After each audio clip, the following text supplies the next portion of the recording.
Και λέω μια φορά στον προγυμναστή μου, γιατί έρχονταν ένας δασκαλάκος σπίτι, ήμουν απάτος στα μαθηματικά και μου έκανε φροντιστήριο.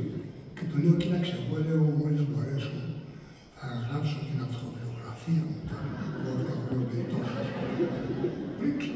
Τι έγραψε τώρα, για να τη δει ποιος. Χάζος, δεν με διέφερε αν θα τη δει ή δεν θα τη δει κάποιος. Αυτό είναι μια ανάγκη το να πει στην ιστορία. Ανεξάρτητος. Και ποιος θα σε ξέρει, λέει εσένα, για να πάρει την αυτοβιογραφία σου. Μα δεν έχει σχέση αυτό. Σχέση έχει αυτή η ανάγκη που έχει. Μα και εσείς το κάνετε αυτό.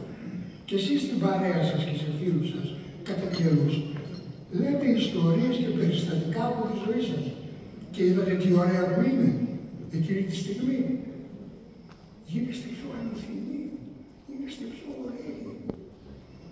Αυτό, εγώ αυτό το κάνω σε όλη μου τη ζωή. Και τώρα είπα να τα συμμαζέψω αυτά όλα και να τα κάνω ένα βιβλίο.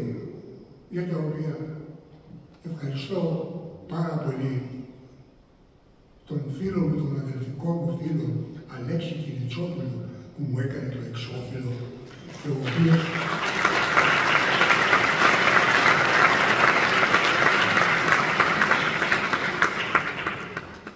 και ο οποίος δηλαδή συνεργαζόμαστε 60 χρόνια, Αλέκο.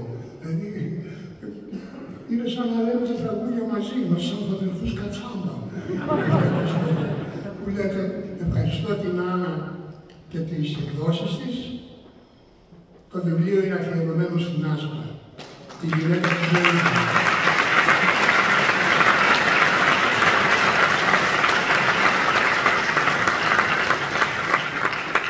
Στάθηκε δίπλα μου σε όλες τις δύσκολες στιγμές και δεν ήταν λίγες. Να ζήσεις, αγάπη μου, σε φιλώ.